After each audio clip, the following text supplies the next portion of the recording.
देखेंगे AC current यानी प्रत्यावर्ती धारा क्या होती है।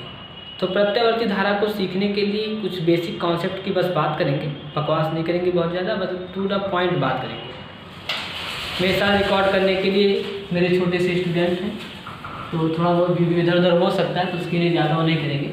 कॉन्सेप्ट की अगर हम बात करें तो इसमें ये होता है कि अगर आपके पास एक कॉइल है, अब वो कॉइल चाहे आयताकार हो और चाहे वो कॉइल आपका वृत्ताकार हो, यानी कि आपके पास रेक्टेंगुलर या सर्कुलर कॉइल हो, जब इसको किसी मैग्नेटिक फील्ड में रख करके आप ऐसे घुमाएंगे, ऐसे ऐसे ऐसे, तो एक बार इससे निकलने वाली मैग्नेटिक फ्लक्स यानी कि जो चुंबकीय बल रेखाएं होंगी ज़्यादा और ज़्यादा और ज़्यादा और ज़्यादा, कम कम कम फिर कम, यानी चुंबकीय फ्लक्स में क्या होगा, परिवर्तन होगा।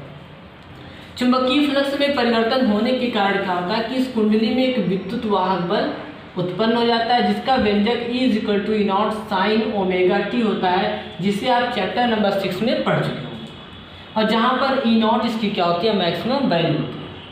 अब अगर हम मान लें कि किसी प्रबल यानी एक स्ट्रॉन्ग मैग्नेटिक फील्ड में एक प्रबल चुंबकीय क्षेत्र में हम क्या करें, किसी कुंडली को रख करके घुमाएं, तो कुंडली से बद्ध चुंबकीय फ्लक्स में परिवर्तन होता है, जिससे एक विद्युत वाहक बल और एक प्रेरित धारा क्या होती है, उत्पन्न हो जाती है।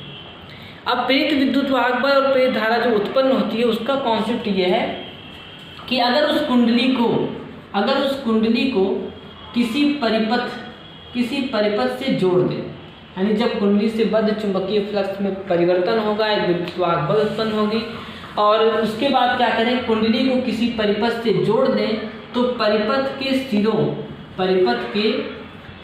के बीच एक वोल्टेज उत्पन्न हो जाता है। परिपथ के सिरों के बीच एक वोल्टेज उत्पन्न हो जाता है, और उसमें क्या हो जाता है, उसके बाद उसमें एक धारा बहती है। क्या बहती है? एक धारा बहती है।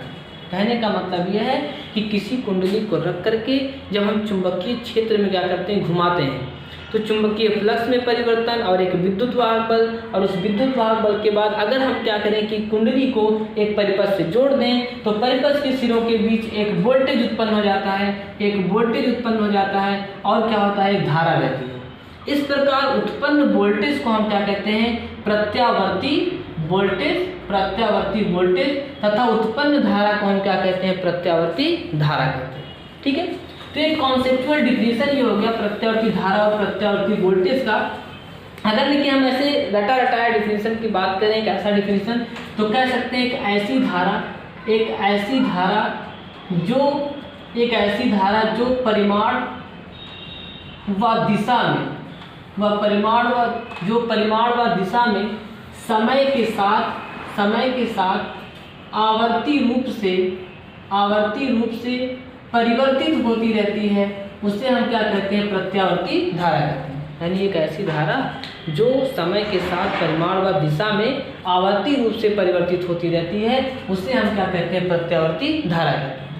और एक ऐसी धारा, या कह सकते हैं धारा तो हो ही गया, एक ऐसा वोल्टेज अगर इसी में जोड़ दें, एक ऐसा वोल्टेज जो समय के साथ परिमाण व दिशा में आवर्ती रूप से बदलता रहता है, उससे हम प्रत्यावर्ती वोल्टेज कहते हैं।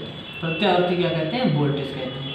ठीक है, अब देखो प्रत्यावर्ती धारा होती है, किसी क्षण यानी किसी एक सेकंड के लिए या कोई बहुत थोड़े से समय के लिए जो इसका तात्क्षणिक मान होता है, उसको निम्न समीकरण द्वारा दिखाया जाता है। प्रत्यावर्ती धारा के लिए I=I0 sin ωt लिखा जाता है। कहाँ से आया, जो आप डिफाइन किए E=E0 sin ωt, वहीं से आपका आ गया I=I0 sin ωt, जहाँ पर I0 धारा का शिखर मान कह लीजिए,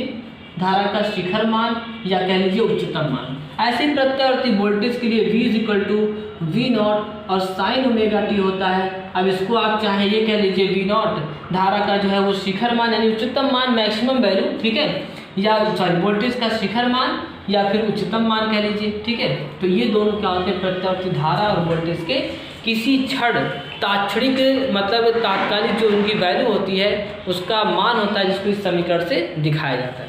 ठीक है, अब अगर आपको जानना है तो एक बार ऐसे बोल लेते हैं कि प्रत्यावर्ती धारा जो थी I = I naught sine omega T, प्रत्यावर्ती voltage V = V naught sine omega T. हमने बताया कि जब ऐसी धारा जो समय के साथ परिमाण व दिशा में आवर्ती रूप से बदलती रहती है उसे हम क्या कहते हैं, प्रत्यावर्ती धारा। और जो वोल्टेज परिमाण व दिशा में समय के साथ आवर्ती रूप से बदलता रहता है उसे हम प्रत्यावर्ती वोल्टेज कहते हैं। Thanks for watching.